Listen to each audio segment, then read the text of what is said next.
Ľudia, máme tu zase nákup z Kauflandu a z DM-ky, takže vám idem urobiť haul. Z DM-ky tu mám iba tieto 2 balíky plienok, no a potom tu mám ešte dočerskú vodu, 1 kartón a 1 kartón koly a nechce sa mi to proste všetko dvíhať.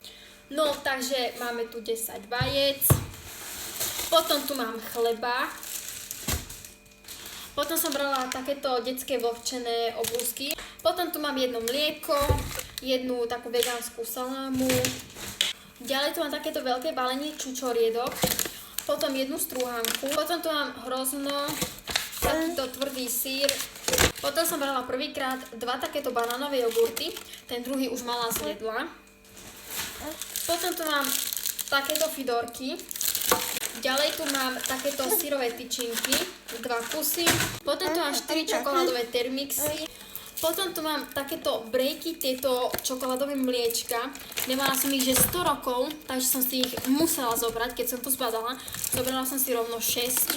No a poslednú vec, tu mám čokoládky, to už je taká klasika u mňa. Oreo proste to musí byť. A prvýkrát som si zobrala takéto volačo kokosové. Nejaká novinka, uvidíme, aké to bude, ja milujem kokosové veci, takže dúfam, že to bude dobré.